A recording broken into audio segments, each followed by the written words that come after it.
تو یہاں پہ ایک فرق ہے، اور جو فرق ہے وہ امریکن بھی سمجھ رہے ہیں، ان کو بھی آئیڈیا ہے. امریکن جانتے ہیں کہ چائنیز ان کے لیے مستقبل کا ایک بڑا خطرہ ہے، اور اس خطرے سے نمٹنے کے لیے وہ خطے میں ہمیشہ سے انڈیا کو ایک اتحادی کے طور پہ رکھتے ہیں. میں نے آپ کو بتایا تھا کوارڈ نام کی ایک تنظیم بھی بنی ہوئی ہے، جس میں چائنا کے خلاف جو ہے وہ انڈیا ہے، امریکہ ہے، آسٹریلیا ہے، جاپان ہے، یہ ممالک اکٹھے انہوں نے ایک تنظیم بھی بنائی ہوئی ہے، بیریا پر مبنی ہے. بہت تگڑا ان کا ایک سسٹم بنا ہوا ہے جس کو کوارڈ کہتے ہیں. یہ 4 ممالک ہیں، اس کے اندر ان کا ایک دفاعی اتحاد ہے کوارڈ کے نام سے. تو اب ناظرین معاملہ یہ ہے کہ واپس آ جاتے ہیں عمران خان صاحب والے مسئلے پر، لیکن وہاں پروٹوکول تو بہت دیے انہوں نے پیوٹن کو، میں نے آپ کو بتا دیا. عمران خان صاحب کے معاملے میں ججوں نے بھی انصاف کا گلا گھونٹ دیا ہے. ایک تو سہیل آفریدی نے بڑی لمبی چوڑی پریس کانفرنس کی ہے، بہت سارے انہوں نے جو تکالیف قوم کو ہیں وہ بتائی کہ کس طریقے سے ان کی خارجہ پالیسی ہے اس نے پاکستان کو برباد کر دیا، کس طریقے سے انہوں نے مہنگائی کی پالیسی سے پاکستان کو برباد کر دیا. جو بیرونی اور اندرونی قرضہ ہے پاکستان کا وہ 97,307 ارب تک پہنچ چکا. جب پاکستان بنا تھا تب سے لے کر عمران خان صاحب کی حکومت ختم ہونے والے دن تک جو ٹوٹل قرضہ لیا تھا اس سے زیادہ قرضہ عاصم منیر صاحب اور شہباز شریف مل کر لے چکے ہیں. یعنی عاصم منیر اور شہباز شریف نے اتنا قرضہ لیا ہے کہ پاکستان کے سارے سابق وزیر اعظم اور آرمی چیف مل کر نہیں لے سکے. ایک طرف آپ پاکستان کے سارے سابق آرمی چیف، سارے ڈکٹیٹر اور سارے آپ وزیر اعظم رکھتے ہیں ایک طرف، اور ان سب کا قرضہ ان کے ساتھ رکھ دیں، تو دوسری طرف عاصم منیر اور شہباز شریف کو آپ رکھ دیں اور ان کا قرضہ رکھیں تو ان کا قرضہ جیت جائے گا. ان کا وزن زیادہ ہے، ان کا پلڑا جھک جائے گا، اس لیے کہ انہوں نے زیادہ قرضہ پاکستان کے اوپر چڑھایا ہے. بہرحال لاقانونیت کا انہوں نے بتایا جی لاقانونیت بہت زیادہ بڑھ گئی ہے، نہ صحافی محفوظ ہیں، نہ وکلا، نہ سیاستدان. ججز خود خطوط لکھتے ہیں، اور جو جج خطوط لکھتے ہیں ان کو پھر ٹرانسفر کر دیا جاتا ہے. عدلیہ کو تو مفلوج کر دیا. عدلیہ کی حالت یہ ہے کہ عمران خان صاحب سے ملاقاتیں بند ہیں، کئی مہینے ہو گئے. بشرا بی بی کی ملاقاتیں بند ہیں، کئی مہینے ہو گئے. اور آج جسٹس ڈوگر نے ایک بہت عجیب کام کیا اسلام آباد ہائی کورٹ میں. عمران خان کے دستخط شدہ وکالت نامے نہیں ہیں تو یہ عدالت کا مسئلہ نہیں ہے. یعنی وہ وکیل بیچارہ کھڑا ہو کے کہہ رہا ہے کہ جناب ہم نے وکالت نامے پر عمران خان صاحب کے دستخط کروانے ہیں تاکہ ہم قانونی طور پر آ کر پیش ہو سکیں. یعنی عمران خان ایک جیتا جاگتا انسان ہے، وہ جیل کے اندر موجود ہے، سب کو دستیاب ہے. یہ تو آپ کو پاور آف اٹارنی تو کسی ایسے بندے کو آپ کو تب مقرر کرنا پڑتا ہے جب آپ ہے ہی نہیں، آپ موجود ہی نہیں ہیں، آپ کہیں کسی اور ملک میں یا کہیں چلے گئے. یعنی نواز شریف جب پاکستان سے باہر تھا اس کو پاور آف اٹارنی کی ضرورت پڑ سکتی تھی، لیکن عمران خان کو تو کوئی ضرورت نہیں ہے، وہ تو جیل میں ہے 2 قدم پہ، اور وہ جج صاحب کی قید میں ہے، جسٹس ڈوگر کی قید میں ہے اس وقت. ویسے تو وہ عاصم منیر صاحب کی قید میں ہے، لیکن قانونی نقطہ نظر سے جو کتابوں میں لکھا ہے اور جو کاغذوں کے مطابق تو وہ ڈوگر صاحب کی عدالت کی قید میں ہے. تو اب معاملہ یہ ہے کہ ڈوگر صاحب دستخط ہی نہیں کروا رہے. وہ یہ کہتے ہیں یہ ہمارا مسئلہ ہی نہیں ہے دستخط کا. یہ آپ کا مسئلہ نہیں ہے تو پھر کس کا مسئلہ ہے؟ ویسے تو یہ سب کو پتا ہے مسئلہ تو ایک ہی آدمی کا ہے جس نے استثنا بھی لیا ہوا ہے، ایکسٹینشن بھی لی ہوئی ہے، رات کو نیند بھی نہیں آتی، سکون بھی نہیں ہے، چین بھی نہیں ہے. تو مسئلہ تو ادھر ہے، یہ سب جانتے ہیں کہ خوف اور مسئلہ سارا ادھر ہے. لیکن ڈوگر صاحب نے جو کر دیا ہے نا، انہوں نے ریکارڈ توڑ دیا. جسٹس منیر کی روح کو سکون ملتا ہوگا کہ یار میرا تو شکر ہے جان چھوٹی. ماضی میں مثال دی جاتی تھی جسٹس منیر جسٹس منیر، اب کم سے کم جسٹس منیر کی مثال نہیں دی جائے گی. اب جسٹس قاضی فائدی صاحب، جسٹس یحییٰ افریدی، جسٹس عامر، یہ جو پہلے تھے یہاں پہ اسلام آباد ہائی کورٹ میں چیف جسٹس تھے، اور بہت سارے جج ہیں جنہوں نے بڑے کارنامے کیے، ان میں ایک جسٹس ڈوگر بھی ہیں. تو جناب دلائل کیسے دے وکیل وہاں پہ؟ کیسے دلائل دے جب اس کے بعد وکالت نامے پہ دستخط ہی نہیں ہے، قانونی طور پر کوئی اجازت ہی نہیں ہے، اور دستخط کے لیے اس نے جانا ہے. وہ کہتے ہیں جاؤ سپرنٹینڈنٹ کو ملو. بشرا بی بی کی فیملی نے ملاقاتوں کے لیے مقدمہ کیا ہوا تھا عدالت میں کیس، عدالت نے وہ بھی مسترد کر دیا. وہ جاتے ہیں جب سپرنٹینڈنٹ آف اڈیالہ جیل کے پاس، وہ ملاقات نہیں کرواتا، مسترد کر دیتا ہے. اس کے خلاف عدالت میں جاتے ہیں، عدالت کہتی ہے واپس سپرنٹینڈنٹ آف جیل کے پاس چلے جاؤ، عدالت کیس مسترد کر دیتی ہے. انہوں نے تو سلیم اللہ کلیم اللہ بنایا ہوا ہے، وہ اس کی طرف پھینکتا ہے، وہ اس کی طرف پھینکتا ہے، وہ اس کی طرف پھینکتا ہے، اور کوئی بھی انصاف دینے کے لیے تیار نہیں ہے. علیمہ خانم نے بھی پریس کانفرنس کی اور انہوں نے کہا جی ہمارا تو بڑا فخر سے سر بلند ہوا جب سے یہ سائفر سامنے آیا. آج ہم یہ کہہ سکتے ہیں ہم کتنے خوش قسمت ہیں کہ عمران خان جیسا ہمارا بھائی ہے. ہم کتنے فخر سے کہہ سکتے ہیں کہ عمران خان ہمارا بھائی ہے, ہم بہت خوش قسمت ہیں.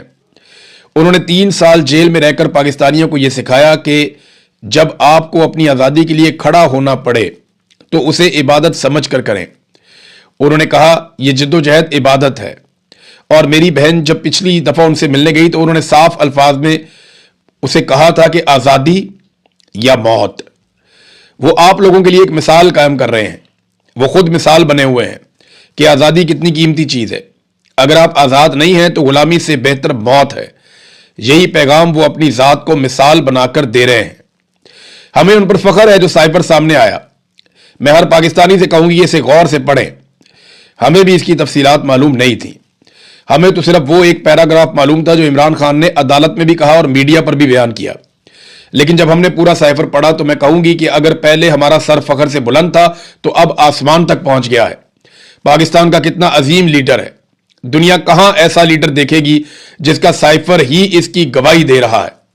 یعنی عمران خان صاحب نے جو 4 سال پہلے کہا وہ گواہی سامنے آ گئی. جرنیلوں نے جو بیٹھ کے ٹی وی کے اوپر کہا یا نیشنل میڈیا کے اوپر جرنیلوں نے جو کہانیاں سنائی وہ ساری جھوٹی ثابت ہوگی. اور مزے کی بات آپ یہ دیکھیں کہ کوئی بھی میڈیا اس کے اوپر بات ہی نہیں کر رہا.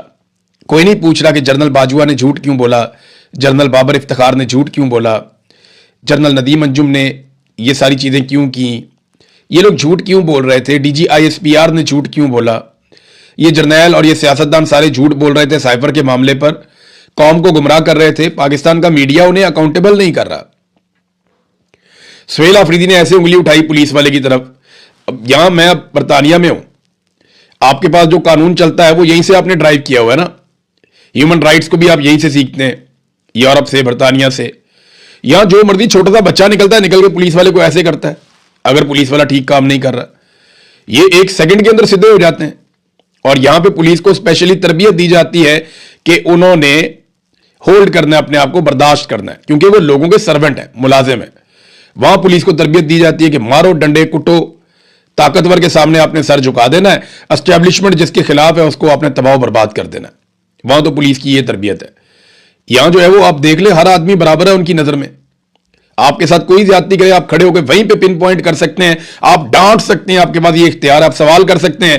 یہاں پولیس سے کرنا ہے, آرمی چیف سے کرنا ہے, وزیر اعظم سے کرنا ہے, جو آپ کے ہتھے چڑھ جائے آپ سوال کریں, کوئی آپ کے اوپر کیس نہیں بنے گا, کوئی آپ کو کچھ نہیں کہہ سکتا.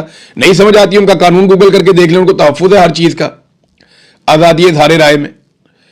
تو حمزہ شہباز نے بھی تو انگلی اٹھائی تھی ایسے کر کے پولیس والے پہ, اس انگلی کا کبھی کسی نے تذکرہ نہیں کیا. اور بھی بہت لوگ ہیں, شہباز شریف کی بھی انگل ہوتی تھی, وہ بھی اٹھاتا تھا, کبھی کسی نے تذکرہ نہیں کیا. مریم نواز بطور ملزمہ جاتی تھی تو پولیس والے ان کو سلوٹ مارتے تھے, زمین سے چیزیں اٹھا کے دیتے تھے, اس کو بھی کسی نے کبھی تذکرہ نہیں کیا, رولا نہیں ڈالا. تو یہاں پہ وہ پولیس والے کو کہہ رہا ہے کہ کیا تم ملک توڑنا چاہتے ہو, نفرت کیوں بڑھا رہے ہو, تو اس کے اوپر رولا ڈال دیا. انہیں گولیاں لگی ہے اس کے اوپر کوئی نہیں پوچھ رہا, انہوں نے انگلی کے ساتھ اشارہ کر کے اپنی آواز اٹھائی ہے تو کہہ رہے جی انگلی کیوں اٹھائی ہے. حد نہیں ہو گیا ویسے پاکستان میں, حد ہی ہو گئی ویسے.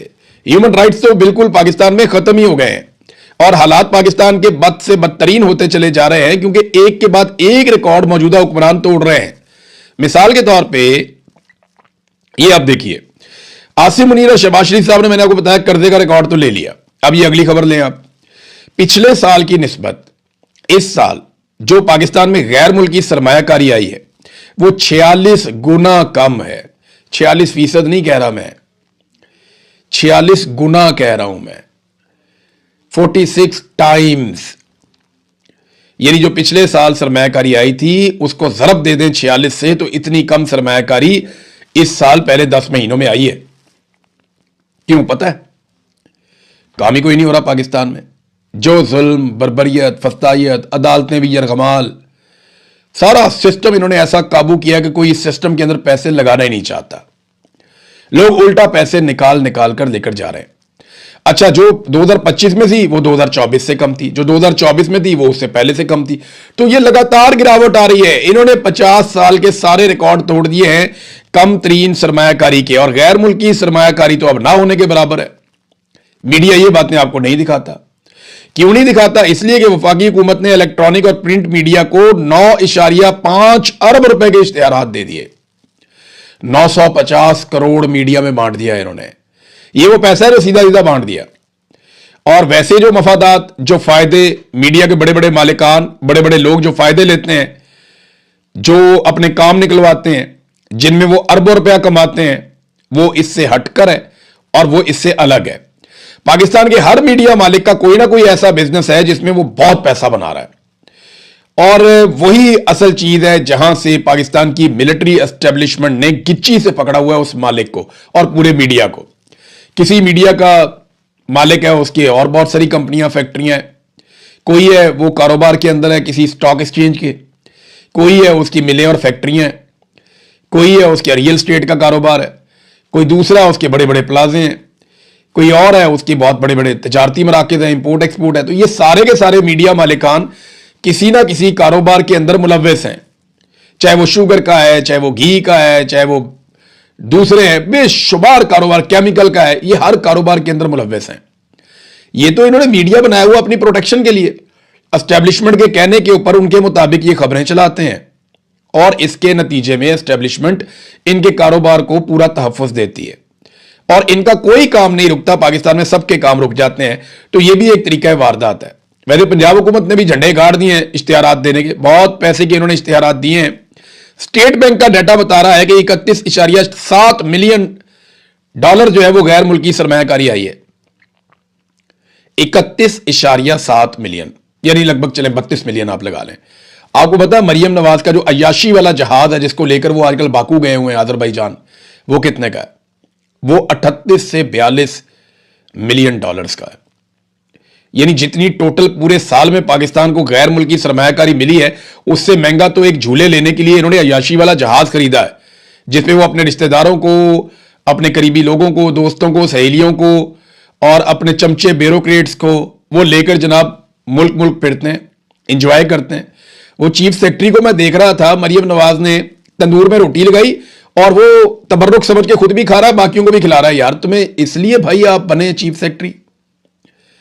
یار آپ نے کتنی تعلیم حاصل کی ہے، آپ نے سی ایس ایس کا امتحان پاس کیا، آپ نے ایک لمبی سروس ہے آپ کی پیچھے، اور آپ اپنے ساتھ باقی بیوروکریٹس کو بھی سکھا رہے ہیں کہ نالائق اور نااہل لوگ جن کے اوپر کرپشن کے بڑے گھٹیا الزامات ہیں، جنہوں نے جعلی ڈیڈز جمع کروائی ہوئی ہیں، جعل سازیاں کی ہوئی ہیں، جو آج تک منی ٹریل نہیں دے سکے، ان لوگوں کی چاکری کرنی ہے، یہ سکھا رہے ہیں آپ باقی بیوروکریٹس کو۔ انتہائی نامناسب رویہ ہے، اور بہت ہی مایوسی ہوئی یہ دیکھ کے۔ ناظرین، بھارت کے لیے بڑی اچھی خبر امریکہ کی طرف سے، اور پاکستان کے لیے اتنی اچھی نہیں ہے۔ دیکھیں ڈونلڈ ٹرمپ نے پاکستان کو کیا دیا، صرف بھارت کو تھوڑی بہت باتیں سنا دی اور یہ کہہ دیا کہ میرا فیورٹ فیلڈ مارشل اور میرا فیورٹ وزیر اعظم، وہ مجھے بڑا پیار ہے، ان سے مجھے بہت پیارے لگتے ہیں۔ ڈونلڈ ٹرمپ نے ہمیں صرف اتنا ہی دیا، یا بھارتی طیارے ایک ایک کر کے زیادہ گراتا رہا۔ بھارت کو کیا دیا؟ بھارت کے لیے 1.19 ارب روپے کا امریکی دفاعی سپورٹ پیکج منظور۔ جناب یہ اب خبر آئی ہے، رفیق مانگڑ صاحب، پاکستانی اخبارات میں چھپی ہے۔ واشنگٹن اور نیو دلی میں برف پگھل گئی، کشیدگی کے بعد اچانک بہتری، تعلقات میں بڑا you turn, Apache Halley copter کے لیے 55 ارب اور دیگر کے لیے ان کے معاہدے ہو رہے ہیں۔ ابھی امریکی وزیر خارجہ بھارت میں بھی جا رہا ہے، مارکو روبیو۔ تو یہ بھارت کے ساتھ تو امریکہ ہر طرح کی فیسلٹی کرتا ہے، ہر طرح کی سہولت ان کو دیتا ہے، پاکستان کو نہیں دیتا۔ پاکستان کو صرف آسرا دیتا ہے، اور پاکستان اس کے بدلے میں اپنا پورا کا پورا موقف، اپنا نیریٹو، اپنی قوم کی قربانی تک دے دیتا ہے، کیونکہ یہاں پاکستان کے اندر ملٹری اسٹیبلشمنٹ اور جرنیل ڈیل کرتے ہیں امریکہ کو، اور انڈیا کے اندر سیاستدان ڈیل کرتے ہیں۔ سیاستدانوں نے پبلک میں جانا ہوتا ہے اور جرنیلوں نے صرف اور صرف بند کمروں میں فیصلے کرنے ہوتے ہیں۔ تو یہ ایک فرق ہے جو تھا اور جو رہے گا۔ ناظرین، وکلا نے سپریم کورٹ کی طرف ایک مارچ کیا اور وہاں پہ انہوں نے احتجاج کیا۔ عدالتوں کے سامنے تحریک انصاف کے دھرنے کا پریشر کام کر گیا۔ Chief justice supreme court justice Yahya Afridi نے سلمان اکرم راجہ کو ملاقات کے لیے بلایا اور مکمل یقین دہانی کروائی۔ یہ فیصل اکبر خار صاحب جو ہے انہوں نے یہ دعویٰ کیا، اس خبر کے حوالے سے جرنلسٹ ہیں وہ، انہوں نے کہا جی عمران خان صاحب کو عید کے فوراً بعد اسپتال منتقل کرنے، اہل خانہ سے ملاقات کروانے اور وکلا سے ملاقات کروانے سے متعلق تمام درخواستوں کو فوری طور پر سماعت کے لیے مقرر کیا جائے گا، یہ علی اعجاز بٹر صاحب نے کہا۔ یہ یقین دہانی کروائی گئی یحییٰ آفریدی کی جانب سے۔ بھی عید کے بعد کیوں؟ انصاف دینا تو آج ہی دو، یعنی عید کا پھر انتظار کریں گے۔ یہ ٹرک کی بتی ہے، یہ عاصم منیر کا معاملہ ہے۔ یحییٰ آفریدی صاحب کچھ نہیں بیچتے اس کے اندر، جسٹس ڈوگر کچھ نہیں بیچتے، یہ سارا معاملہ جڑا ہوا ہے عاصم منیر کے ساتھ۔ عاصم منیر صاحب جب تک موجود رہیں گے اور جب تک وہ پیچھے نہیں ہٹیں گے تب تک عمران خان صاحب کے ساتھ یہی ہوتا رہے گا جو اب تک ہوتا رہا ہے. ناظرین ایک چیز میں جاتے جاتے بڑی افسوسناک خبر ہے, اور یہ اسرائیل سے باقاعدہ ان کے ایک انتہا پسند وزیر ہے اسرائیل کا, اس نے ایک ویڈیو جاری کر دی ہے, اور یہ قومی سلامتی کا وزیر ہے اور اتمر بن گویر اس کا نام ہے. اس نے غزہ جانے والے جو گلوبل سموتھ فلوٹیلا کے جو گرفتار کارکنان تھے ان کی ویڈیو جاری کی ہے. ان کو مار رہے ہیں, کٹ رہے ہیں, ان کو باندھا ہوا ہے, زمین کے اوپر ڈالا ہوا ہے, سب کو سجدوں کے در جھکایا ہوا ہے, انہیں اپنا میوزک سنا رہے ہیں, ان کو تانے دے رہے ہیں. ایک خاتون نے وہاں پہ کہا کہ فری فلسطین, تو اس کے اوپر تشدد کیا گیا وزیر کی موجودگی میں, اور باقی لوگوں کو بھی مارا کٹا جا رہا ہے. انہیں بتا رہے ہیں جناب یہ ہمارا ملک ہے. تو 87 اراکین, اب یورپ اس کے اوپر احتجاج کر رہا ہے, اٹلی نے, اسپین نے, یورپی ممالک نے اس پہ احتجاج کیا. یہ الگ الگ ملکوں کے لوگ ہیں, اور اسرائیل نے ان کی تصدیق کی, نہ صرف تصدیق کی بلکہ اس کے اوپر ایک ویڈیو بھی جاری کر دیا. اب تک کے لیے اتنی, اپنا خیال رکھیے گا, اپنے چینل کا بھی. اللہ حافظ.